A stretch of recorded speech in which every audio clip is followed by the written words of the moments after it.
Bonjour et bienvenue. Madame, Messieurs, c'est la revue Les Grandes Unes. C'est la deuxième édition de la semaine avec la presse qui est disponible dans les kiosques ce matin. La nouvelle expression parle de répression des dirigeants du MRC interpellés. C'est le grand titre du journal. Maurice Kamto, Albert Zonga ont été arrêtés ce lundi 28 janvier 2019 à Douala. Alain Foguet, Angélbert Lebon d'Achua, Mitterrand, Zali sont entre autres cadres arrêtés à Yaoundé. C'est à lire en page 2 du journal avec quelques réactions également. On parle également de la brigade anti-sardinard n'est pas le MRC. Dans une correspondance, bien avant le 26 janvier 2019, le chargé d'affaires de l'ambassade du Cameroun en France avait prévenu les autorités françaises des menaces réelles que la dite brigade faisait donc planer. Et c'est en page 2 de la nouvelle expression également de ce matin. Le journal parle également du MRC avec notamment la marche du MRC avec les victimes qui témoignent, sorties pour prendre part à la marche organisé par le mouvement pour la renaissance du Cameroun. Ils ont donc, pour certains, reçu des balles et d'autres donc molestés. Témoignages à découvrir de la page 3 à la page 4 du journal disponible dans les kiosques ce matin. D'autres sujets également sont à découvrir et aussi dans le journal Le Messager de ce matin. Après les marches blanches, Maurice Kamto aux arrêts, c'est ce que dit le journal. Le président du MRC c'est hier au domicile d'Albert Zonga ici à Douala et conduit Manu militaire vers une destination inconnue. Une centaine de militants du RDPC, du MRC en prison à l'ouest Cameroun. C'est ce que dit le journal également, qui parle également du marché Mbopi, guerre ouverte entre Tonen et Alice Maguedio. Un article à lire en page 3. Le journal parle également des Lions indomptables avec les dessous du limogeage de Joseph Ndoko, le technicien démis de ses fonctions par le président de la Fédération camerounaise de football, à lire dans page 12 de ce numéro. En kiosque également, ce matin, on va découvrir le journal Émergence qui est disponible. Le journal parle donc d'autres faits. Alain Foguet, nous n'avons pas peur des représailles, c'est ce que dit le journal. C'est le grand titre d'ailleurs de ce numéro et on parle également de Maurice Kamto, arrêté par la police à Douala. Des informations à lire dans la presse, notamment le numéro Émergence qui est disponible dans les kiosques également. Et le journal L'Équation qui est dans les kiosques parle donc des grandes options de développement pour 2019. Les autorités, je voudrais dire les membres du gouvernement qui ont reçu les vœux de leur personnel, aujourd'hui ont également proposé la ligne de conduite à tenir pour l'année 2019 et l'atteinte des objectifs également. C'est à lire dans le numéro disponible ce matin et d'autres informations également. C'est ce que propose le journal L'Équation de ce jour. Et puis le journal Camer Presse parle donc du franc CFA. C'est pourquoi la France s'accroche au Cameroun. C'est à découvrir dans le dossier proposé par le numéro de ce matin qui parle également du port autonome de Douala avec les dockers en cours au cœur donc de la normalisation. C'est l'un des articles également à découvrir dans le numéro disponible. Le quotidien de l'économie pour sa part parle donc également des prévisions, risques climatiques sur l'agriculture et l'élevage jusqu'en mars 2019. C'est à lire dans le dossier proposé par le journal et d'autres faits également ce matin. Toujours dans la presse, Mutation pour sa part parle donc de saccage de l'ambassade du Cameroun à Paris. Le procès contre la France, c'est le grand titre du journal. Et le journal rappelle tous les faits, en tout cas en page 7. Et aussi on parle de confusion donc sur le sort de Kamto, parlant des représailles à lire donc dans le journal Mutation de ce jour. Le quotidien de jour parle donc du simplement, ils ont arrêté Maurice Kamto, le président du MRC a été donc interpellé hier à Douala et conduit à Yaoundé. Alain Foguet, le trésorier du parti, a également été interpellé. C'est ce que dit le journal. Le journal parle également de la Ligue de football avec l'Africa Foot qui menace. Donc la dette publique explose en 4 ans. C'est ce que dit également le journal Le Jour, disponible dans les kiosques ce matin. Info Matin pour sa part parle de trouble à l'ordre public. Kamto aux arrêts, c'est ce que précise d'ailleurs le journal. Le journal parle également de la semaine nationale du bilinguisme avec Nalouva Lyonga qui lance donc la 14e édition en Banjok. C'est dans le département de la Haute-Sanaga. Donc, juste à lire dans le numéro disponible aussi. Cameroun Tribune parle donc des casse dans les ambassades du Cameroun. Inacceptable, c'est ce que dit le journal. Tout le dossier à découvrir de la page 4 à la page 6 de Cameroun Tribune, disponible dans les kiosques ce matin. Voilà ce que la presse nous propose. Sur ce plateau, nos invités, Donald Bliskamga, bonjour et bienvenue. Bonjour. bonjour Fabien, bonjour à Camille, bonjour à l'ensemble de ceux qui nous écoutent et nous regardent ce matin. Merci d'être là. Camille, bonjour. Bonjour Flavien Valonongo, bonjour Donald Brice, bonjour téléspectateurs d'Equinox Télévision. Avec vous, nous faisons le tour de quelques sujets, mais le traitement qui est réservé également à l'actualité de l'heure. Vous savez bien qu'il y a des interpellations à tous les niveaux dans le MRC. On voit bien que la plupart des tabloïds ont trouvé chacun une manière de traiter le sujet. D'abord, la nouvelle expression qui parle des dirigeants du MRC interpellés, le messager, Maurice Kamto, aux arrêts. Et également, on voit bien que Émergence parle de donc, nous n'avons pas peur des représailles. C'est le professeur Alain Foguet qui le dit. Oui, après les événements de ce week-end à Douala et dans d'autres villes du Cameroun, il fallait s'attendre à des actions extrêmes comme celles qui sont en train d'être menées. On a écouté le ministre de la Communication et celui de l'administration territoriale dans un ton presque guerrier après les manifestations de ce week-end. Maurice Kamto a été arrêté avec d'autres cadres du parti comme Christian Penekoka, Albert Zongan, Célestin Jamen, Alain Foguet à Yaoundé. C'est la conséquence de l'escalade des tensions dans la classe politique. Et ces tensions résultent évidemment du déficit de dialogue qu'il y a entre les acteurs politiques. Nous en parlons depuis plusieurs années et nous insistons sur la nécessité d'apaiser les tensions par la transparence dans l'élaboration des lois qui gouvernent les élections, notamment le rapport entre l'État et le citoyen. Et rien n'est fait, c'est un dialogue de sourds. Et aujourd'hui, on a presque atteint le fond. Oui, c'est la ligne rouge, comme dirait quelqu'un. Lorsqu'on parcourt quand même le traitement qui est fait et qui est réservé à cette actualité dans la presse, pratiquement la même chose, représailles, répression en tout cas, des dirigeants du MRC interpellés, c'est la nouvelle expression avec des noms qui sont cités. Je parlais d'émergence tout à l'heure avec Dr Alain Foguet qui estime qu'ils n'ont pas peur des représailles également, ou c'est dire que le MRC est prêt à tout. Vous savez, à chaque fois qu'on arrête un leader politique, ce n'est pas une réalité qui est propre au Cameroun, à chaque fois qu'on arrête un leader politique, notamment de l'opposition, on relie immédiatement son arrestation à un règlement de compte politique, à une affaire politique. Ceci le sera davantage avec les arrestations qui ont eu lieu hier et ce week-end, parce que vous savez que les manifestations publiques au Cameroun sont un véritable serpent de mer. On le dit depuis la loi de 90 sur la question est plus ou moins floue.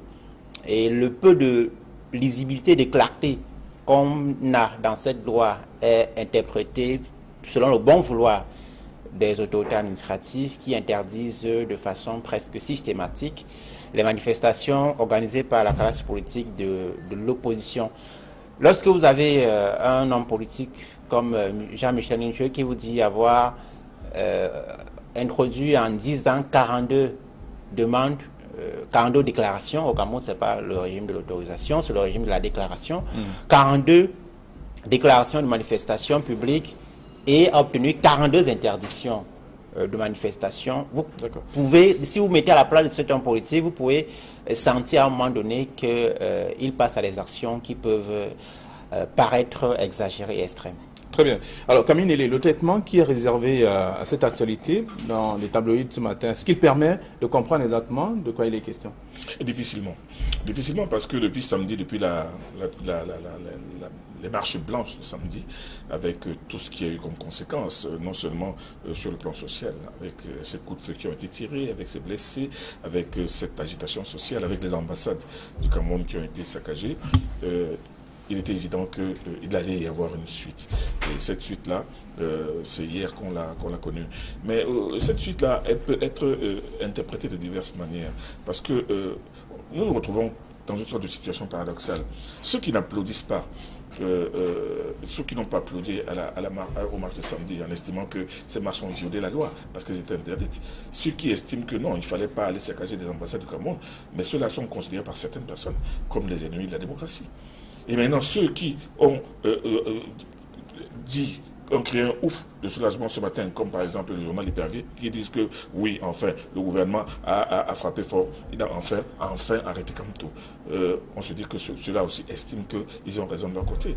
Mais seulement, moi je pense que ce qui se passe au Cameroun aujourd'hui est tout simplement assez difficile à vivre. Difficile à vivre dans la mesure où le professeur Kamto, qui est un juriste de haut vol, ne pouvait ne pas savoir qu'en organisant une marche, en maintenant une marche qui était interdite, des marches qui étaient interdites sur toute l'étendue du territoire le même jour, il ne pouvait pas ignorer qu'il violait la loi. Il a violé la loi parce que le principe des manifestations publiques est basé sur l'autorisation du sous-préfet. Quand le sous-préfet dit qu'il n'y a pas de marche et que vous mettez en marche, vous avez violé la loi. Bon, on ne pouvait pas dire qu'il ne savait pas.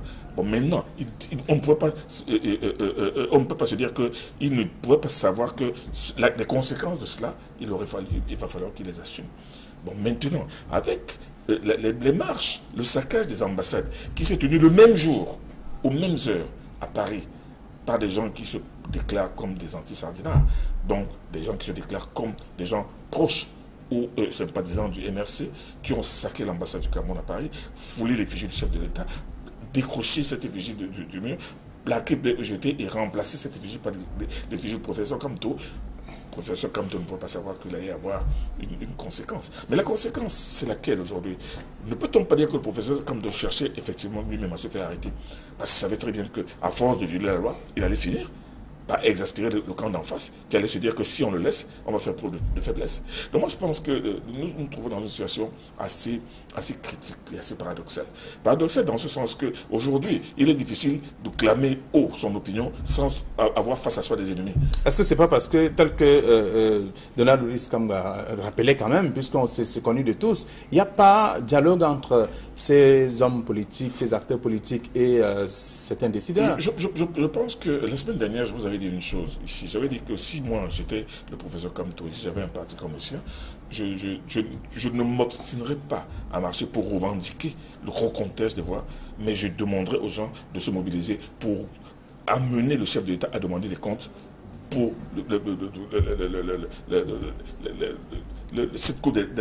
l'organisation de cette Coupe d'Afrique des Nations qui nous a été arrachée du fait de la gabégie et des actions de certaines personnes. Moi, je pense qu'une action celle-là, comme celle-là, aurait beaucoup davantage porté. Mais que lui s'obstine à dire que non, moi, j'ai gagné mon élection, on recompte des voix, c'est un hold-up électoral qui s'entête à faire descendre des gens dans la rue pour cela. Alors que lui, moi je me souviens, en 2004... Mais il y a eu une marche quelques jours avant, la marche de Nietzsche par exemple, on a également vu qu'il y a eu des échauffourées à un niveau. La marche... C'était justement, c'était en rapport avec mais je vous avais... cette organisation manquée de la Coupe d'Afrique des Nations. Je vous avais dit ici que moi je souscrivais à cette marche, que j'étais d'accord avec cette marche, qu'il était anormal qu'une situation comme celle-là ait pu se passer au Cameroun et que le chef de l'État ait pu parler de glissement de date, alors qu'on sait très bien que ce n'était pas un glissement de date. Donc, Nietzsche, qui a eu le courage, souvent le courage de poser les pieds dans le plat, aussi bien au niveau de l'Assemblée nationale que dans la rue, comme par exemple, il avait exigé pendant longtemps que le problème de la crise anglophone soit placé à l'intérieur du débat de l'Assemblée nationale, on le lui a toujours refusé, il a marché pour cela. Mais bon, on n'en est pas là. On en est aux conséquences de la marche aujourd'hui. Moi, je dis que cette marche, si... J'ai lu, je crois, dans le messager de la Nouvelle Expression ce matin, un grand homme politique, un membre du comité central de l'UNDP, M. Saïdou Maïdadi, qui a dit que l'état de droit, c'est avant tout le respect de la loi. Et le respect de la loi, quand la loi, par exemple, interdit de marche, vous devez respecter cette loi. Donc, mais je vois comment, Brice, tu frétilles là, mais laisse-moi terminer tout doucement. Hein? Allez-y, je vous écoute très attentivement. Je suis donc en train de dire que moi, le problème qui se pose aujourd'hui, c'est-à-dire qu'on vous nous donne l'impression que ceux qui sont en train de hurler à l'arrestation du professeur Kamto, et encore que, on ne peut pas dire que dans cette histoire-là, les marches blanches de samedi n'ont pas fait de dégâts et que ces marches-là n'ont pas violé la loi. Mais on n'en est pas là. Il est un homme politique, il est de plus un juriste. Et moi, je pense qu'il savait très bien qu'en organisant cette marche, il se mettait en travers de la loi. Oui, Donald, vous vouliez alors, je voudrais préciser que je ne hurle pas, j'observe les faits et je les analyse. C'est mon rôle de journaliste. Il y a une précision importante qui me semble capitale. Un parti politique vit de quoi? Des activités de formation de ses membres, de sensibilisation des citoyens et des manifestations publiques. Et les manifestations publiques sont des activités centrales d'un parti politique, notamment de l'opposition. Si vous interdisez un parti politique de manifester, de l'opposition de manifester, vous lui interdisez presque d'exister. Il faut que cela soit dit haut et fort. J'ai l'impression que lorsqu'on est en position de pouvoir, on ne ressent pas la frustration. En tout cas, la frustration n'a pas la même ampleur que ressentent les acteurs d'en face, c'est-à-dire ceux qui sont dans l'opposition. Je voudrais faire une précision importante. On parle de manifestations et de violence, ainsi de suite. Je voudrais rappeler que samedi, à Bouddha, il y a eu des manifestations du MRC. On a vu les images sur nos antennes. Elles étaient pacifiques. Et pourtant, après, il y a eu des interpellations.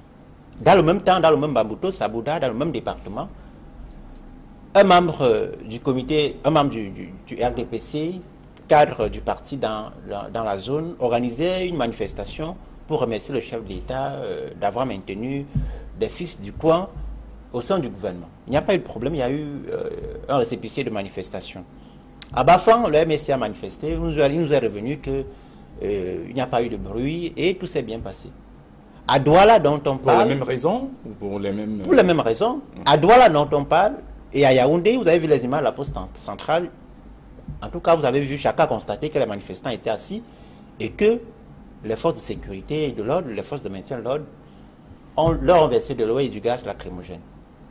Je veux dire qu'on ne peut pas prêter des intentions maléfiques à des personnes qui veulent s'exprimer et s'exprimer tout simplement dans la rue. Les manifestations publiques, je le rappelle, sont l'âme des formations politiques. Si vous leur dites ne manifestez pas, vous leur interdisez d'exister. Mais Brice, Deuxième chose, je voudrais sortir par là, sur le saccage de l'ambassade du Cameroun en France. Évidemment, cet acte est condamnable. Mais l'indignation générale, c'est un peu comme sur la crise anglophone, il ne suffit pas de s'indigner. Si on s'indigne, on devient des philosophes, on donne des leçons, vraiment, ces gens sont des fous, machin. Moi, je m'interroge sur les causes profondes de ce qui est arrivé.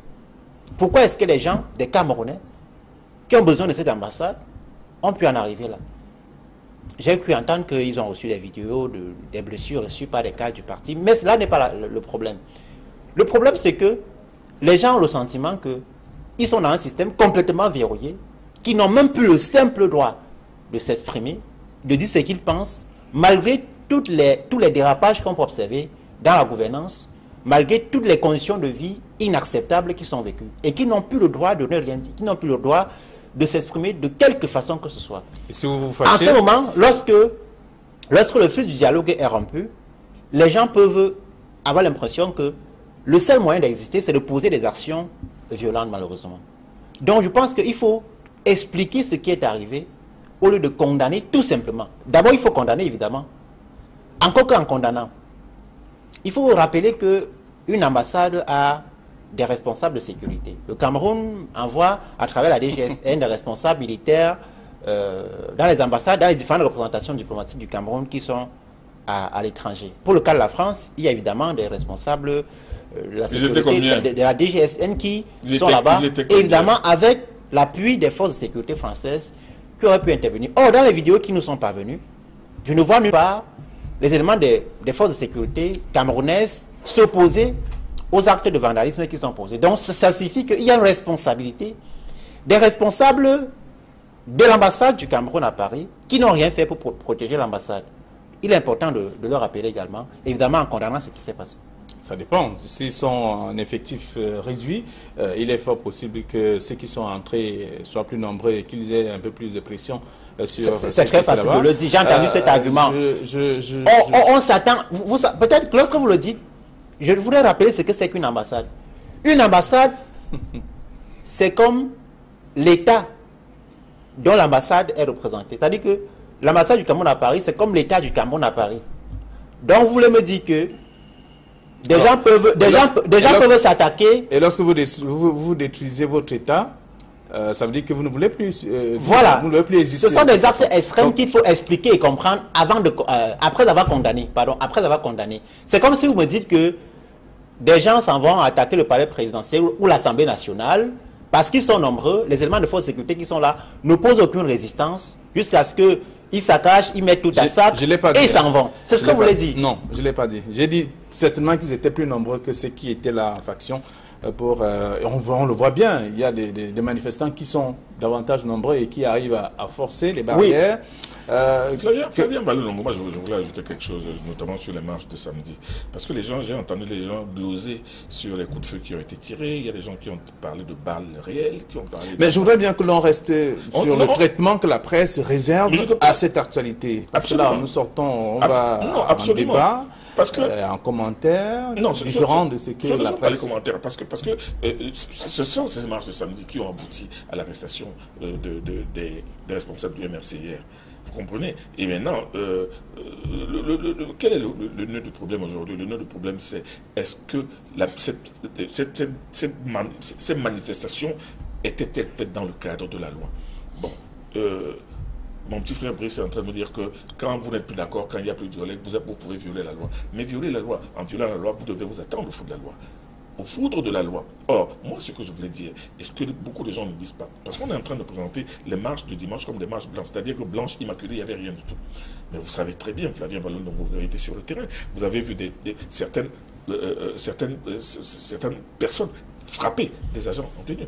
Vous avez vu des manifestants prendre la gaz, les couronnets lacrymogènes, les balancer en direction des policiers.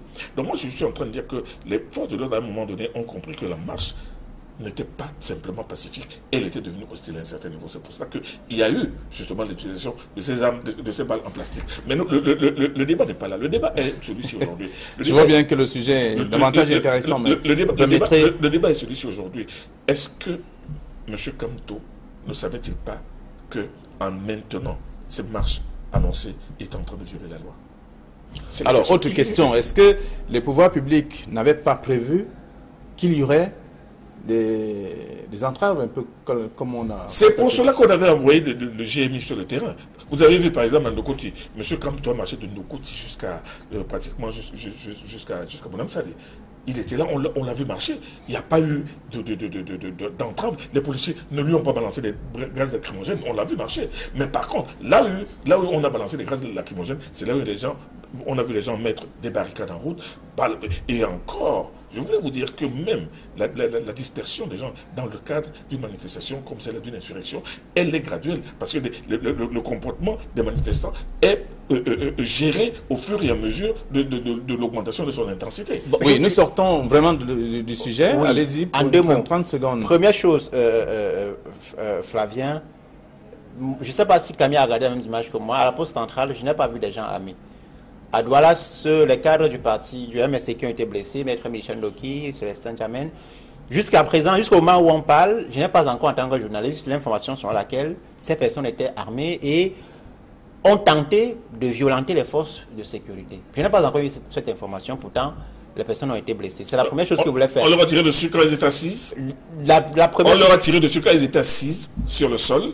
Parce que moi je pose une question. Vous permettez, j'étais en train de vouloir vous expliquer comment les forces de l'ordre peuvent être amenées à utiliser des armes, des balles en plastique. Et la loi précise dans quelles conditions justement. La loi sur le maintien de l'ordre, qui date de 90, je crois, si je peux me tromper, sur le maintien de l'ordre indique clairement les conditions dans lesquelles les forces de sécurité peuvent utiliser les armes, peuvent tirer. D'abord après l'autorisation de l'autorité administrative, dans ce cas le préfet et le gouverneur. Ensuite, lorsque les forces de l'ordre font l'objet d'une attaque généralisée et qu'elles sentent leur sécurité en danger, elles sollicitent l'autorisation. C'est trop facile de le dire. Vous appelez au téléphone que nous sommes là. Non, il y a les moyens de le faire. C'est enfantin. C'est enfantin. La communication, c'est l'élément basique.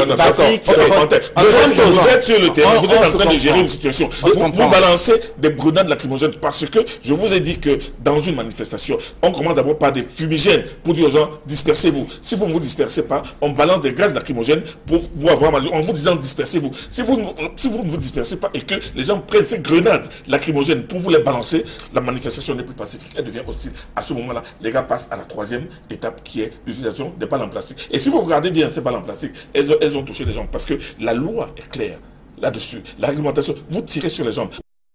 qu'une balle n'a touché quelqu'un au bras, au ventre, c'est aux jambes. Ça veut dire qu'on vous empêche de la mobilité. Donc moi, ne venez pas nous lire la loi sur l'utilisation des armes, alors que sur le terrain, quand la situation est en train de se dégrader, vous n'allez pas appeler le préfet, le gouvernement, en disant que non, qu'est-ce qu'on fait? Flavien, je voulais terminer. Oui, terminer vraiment alors, sortir.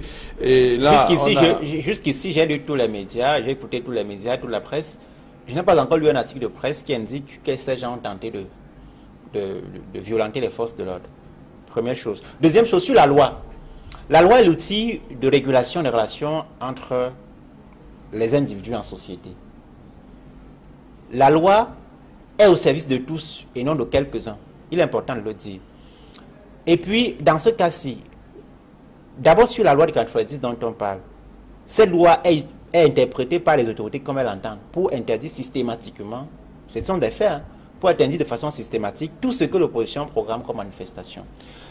Autre chose, puisque la loi est faite par les hommes, si on constate qu'elle est mauvaise, il faut la changer. Parce que vous savez que ce n'est pas parce que quelque chose est légal qu'elle est bien. Vous savez que l'apartheid était légal, non? La colonisation, la traite négrière, l'esclavage, c'était légal. Et pourtant, ce sont des systèmes qui étaient mauvais. J'ai terminé. Alors, pour dire, d'accord, nous laissons le soin aux lecteurs parce que ces commentaires qui sont faits sur ce plateau, c'est les commentaires des journalistes et autres. Et maintenant, les lecteurs vont découvrir ce que la presse propose également à ce sujet.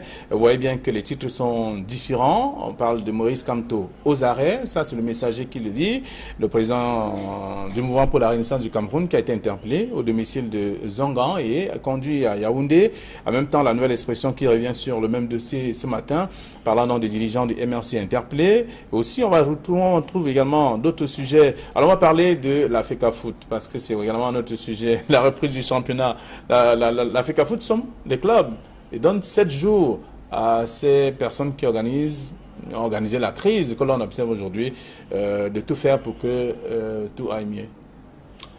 Oui, mais il ne suffit pas de donner les ordres. Il y a, d'après la loi, je pense que le général Semenga jusqu'en avril pour convoquer une assemblée générale de la Ligue de football professionnel du Cameroun. Les clubs estiment qu'il faut d'abord convoquer cette assemblée générale, poser les problèmes de primes de match et de la légitimité des membres du conseil d'administration de la Ligue. Sont décédés, d'autres ne sont plus en capacité de continuer le mandat. Que sont ces problèmes qu'il faut d'abord évacuer avant de lancer le championnat? Alors, dans ces entrefaits, les clubs de Ligue 1, l'essentiel, ont boycotté l'ouverture du championnat. La première journée, c'était ce week-end. Aucun club n'a joué. Le match d'ouverture devait opposer Eding à Lyon Sport Academy. Il n'y a pas eu de match. Hier, donc, la FECAFOOT, à travers son président, a assommé les clubs et la LFPC de reprendre le championnat. Il ne suffit pas de dire qu'il faut reprendre le championnat. Il y a des problèmes qui se posent. Il y a des problèmes qui se posent et il est important de les adresser, de créer une tension, un climat d'apaisement entre la LFPC et les clubs qui sont membres de la LFPC, qui constituent la LFPC pour la relance du championnat. Ça remet encore au goût du jour la question de la qualité de la gestion de notre football. Évidemment, c'est un long fleuve. Une ouverture ou un début de championnat raté ou manqué, la presse revient dessus et la FECAFOOT qui met la pression et demande aux acteurs de... Le général Semeng devrait savoir que la Ligue n'est pas l'armée. C'est dans l'armée qu'il est général, le corps d'armée 5 étoiles, mais il a face à lui des hommes, des équipes, des personnalités et surtout un mouvement sportif à gérer.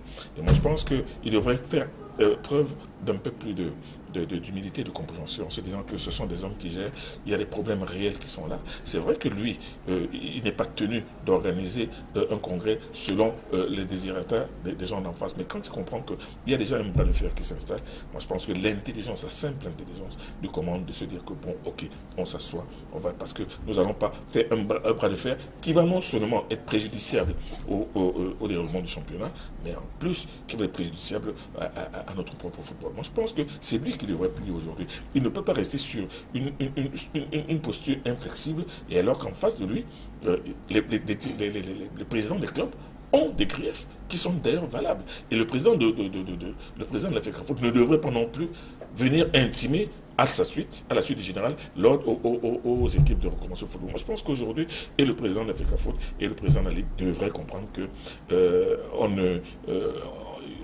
ils sont en train de faire avec des équipes, avec des hommes, et avec ces hommes, tant qu'il n'y a pas de dialogue, tant qu'on ne parlemente pas, rien ne peut se faire. Ça, c'est simple à comprendre.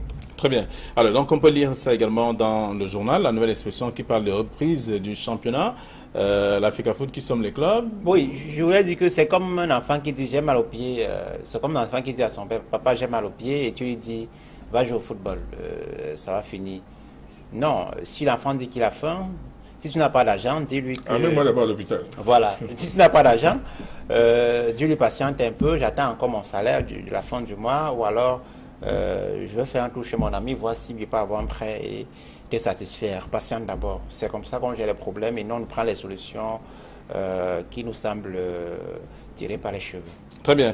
Alors, autre sujet, c'est ce que quand même Presse propose également ce matin, parlant du franc CFA, c'est pourquoi la France s'accroche. On voit bien que la France reste accrochée justement au bien de l'Afrique, notamment du Cameroun, et l'Italie estime qu'il faut laisser le Cameroun tranquille. C'est la France qui organise, orchestre d'ailleurs, tout ce qu'on observe, certainement les crises qu'on vit dans notre pays. L'Italie est acculée par la migratoire. Vous savez que les migrants qui sont très nombreux ces dernières années, vous vous souvenez du drame de Lampedusa et d'autres drames sur les côtes italiennes.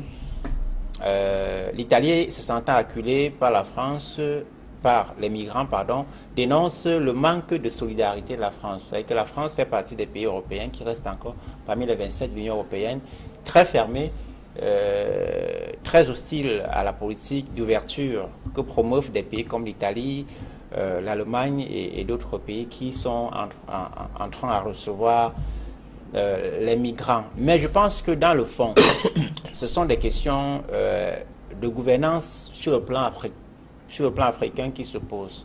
Sur la question du franc CFA, la plupart des experts estiment que c'est une monnaie qui n'est pas bonne pour nos économies. Vous savez, connaissez le fameux compte d'opération du camp logé dans le Trésor français et qui accueille nos devises et tout ce que nous avons comme ressources. Ce sont les questions qu'il faut adresser et là encore on revient à la qualité des hommes politiques que nous avons sur le plan africain. Est-ce que les États africains ont le courage? Vous savez que depuis cette sortie du vice-président du Conseil italien, Luigi Maio, je n'ai pas encore entendu une levée de bouclier. Peut-être qu'il y a quelques chefs d'État qui ont réagi, mais je n'ai pas encore entendu une sortie forte. Idriss Déby avait fait quelques modules là-dessus, mais on n'a pas encore senti cette solidarité des chefs d'État africains pour adresser cette question. Pourquoi? Parce que les chefs d'État africains, notamment de l'Afrique francophone, se considèrent encore comme des gamins, comme des continuateurs du système néocolonial qu'ils font semblant de dénoncer. Et ce sont les questions qu'il faut adresser en interne et ça demande du courage politique. C'est ce qui manque à la plupart des dirigeants africains. Alors la sortie du vice-premier ministre italien fait grabuge, on le voit bien, à travers le journal ce matin quand même, presque il revient et parle notamment des raisons pour lesquelles la France reste accrochée à l'Afrique, précisément au Cameroun. La France reste accrochée à l'Afrique, mais l'Afrique aussi reste accrochée à la France. L'Afrique reste accrochée à la France. Brice vient de le dire. En dehors d'Idriss Déby, on n'a vu aucun chef d'État africain dire quelque chose sur cette accusation grave et pertinente. En réalité, l'Afrique noire francophone, notamment l'Afrique centrale, parce que l'Afrique de l'Ouest, un peu moins, l'Afrique de l'Ouest qui s'émancipe de mieux en mieux, et qui a déjà vu le danger du franc CFA depuis très longtemps. Mais en Afrique centrale, nous nous accrochons parce que nous ne voulons pas, nous sommes les candidats du statu quo, nous préférons encore la sécurité du franc plutôt que l'aventure d'une monnaie locale. Donc, je pense qu'aujourd'hui, c'est une question non seulement de gouvernance, mais cette gouvernance, aujourd'hui, elle est interpellée chaque jour par les intellectuels et par les spécialistes des problèmes de monnaie qui sont en train de crier à eux et à dire, et depuis longtemps, qu'il faut absolument sortir du franc CFA. Sortir du franc CFA, il faut maintenant une détermination de nos dirigeants une détermination de la classe intellectuelle et politique pour dire que bon, asseyons-nous et essayons de résoudre ce problème. La France, elle trouve son compte depuis très longtemps, elle n'a pas de problème. Elle dit si vous voulez partir, mais seulement vous, c'est vous qui ne voulez pas partir. C'est l'Afrique qui a accroché la France. Très bien. Alors l'Afrique a accroché à la France et on voit bien également à travers le journal Camer Presse ce matin, parlant du franc CFA, c'est pourquoi la France s'accroche. C'est à découvrir dans le numéro disponible dans les kiosques ce matin. Mesdames et messieurs, merci. Je vous dis merci également à vous sur ce plateau. Chers messieurs, d'être venus commenter les sujets. Vous permettez aux lecteurs d'aller lire également ce que la presse a réservé comme traitement. Absolument, c'est vital pour la presse. Il ne suffit pas de suivre la revue des grandes unes. Il faut racheter la presse. Ça ne coûte que 400 pour l'instant au Cameroun. Voilà. Pour l'instant. Donc ça risque d'augmenter ou baisser? Ah, qui sait? Personne ne sait. Merci à vous, chers téléspectateurs. Demain, ce sera une autre édition, la 3e de la semaine. Bonne journée.